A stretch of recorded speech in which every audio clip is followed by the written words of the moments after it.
পকোড়া করার জন্য পেঁয়াজটা এইভাবে ছোট ছোট করে কেটে নিতে হবে।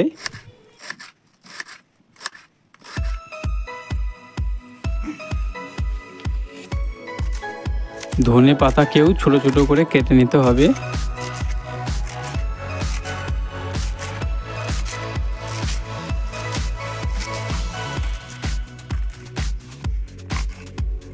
দুটো কাঁচা লঙ্কা নিয়েছি আমি এখানে। পকোড়াটা ঝাল ঝাল হলে খেতে খুব ভালো লাগবে, আপনারা চাইলে বেশিও লঙ্কা দিতে পারেন। কাঁচা লঙ্কা কাটা হয়ে গেছে, এইবারে একটা থালাতে বেসনটা ঢেলে নেব। এটা হচ্ছে ছোলার বেসন, আপনারা চাইলে মটর বেসন দিয়ে করতে পারেন। অল্প পরিমাণে খাবার সোডা দিয়ে দিলাম পকোড়াটা ফোলানোর জন্যে।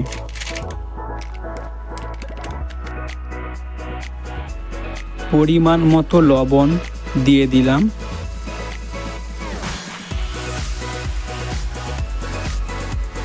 পরিমাণ মতো হলুদ দিয়ে দিলাম।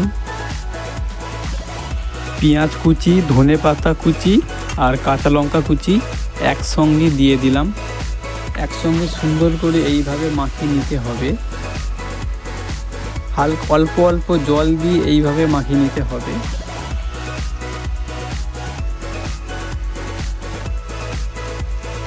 ব্যাটারটা আমার মাখানো হয়ে গেছে, ঠিক এইভাবে ব্যাটারটা মাখিয়ে নিতে হবে। বেশি পাতলা করলে চলবে না, ঠিক মিডিয়াম এইভাবে মাখিয়ে নিতে হবে। কড়াইতে রিফাইন তেল ঢেলে দিলাম। তেল গরম হয়ে গেছে, এবারে ছোট ছোট করে শেপে কড়াইতে দিয়ে দিলাম এক এক করে। অল্প আঁচে কিন্তু পকোড়াগুলো ভাজতে হবে, বেশি আঁচে ভাজলে পকোড়া কিন্তু পুড়ে যাবে। যারা যারা নতুন চ্যানেলের দর্শক তারা অবশ্যই চ্যানেলটিকে সাবস্ক্রাইব করে নেবেন এবং পাশে থাকা বেল ঘন্টিটা ক্লিক করে নোটিফিকেশান অল করে নেবেন।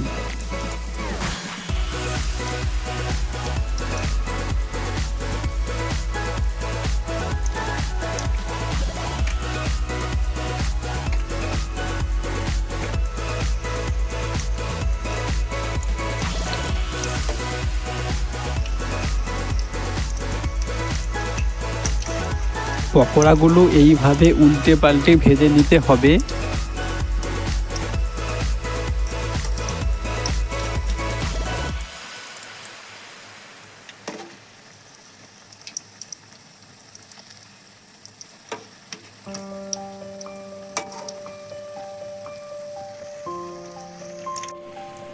দেখুন পকোড়াগুলো কি সুন্দর ফুলেছে।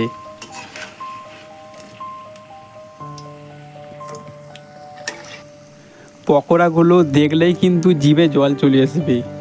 পকোড়াগুলো শুধু দেখুন একবার কি সুন্দর হয়েছে। পকোড়াগুলো ভাজা হয়ে গেছে, এইবারে একটা প্লেটে নামিয়ে নিলাম।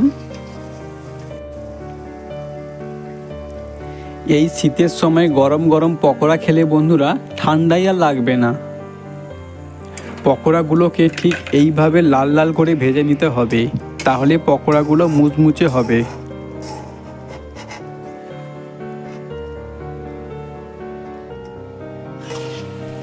বাকি পকোড়াগুলোও ঠিক একইভাবে ভেজে নেব।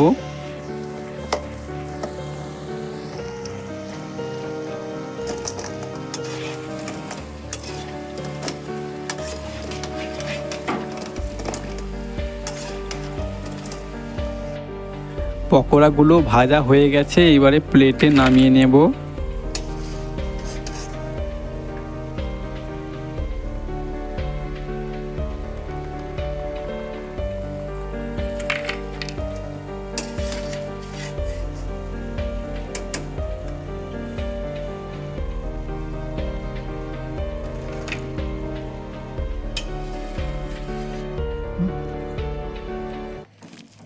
দেখুন পকোড়া কি সুন্দর হয়েছে।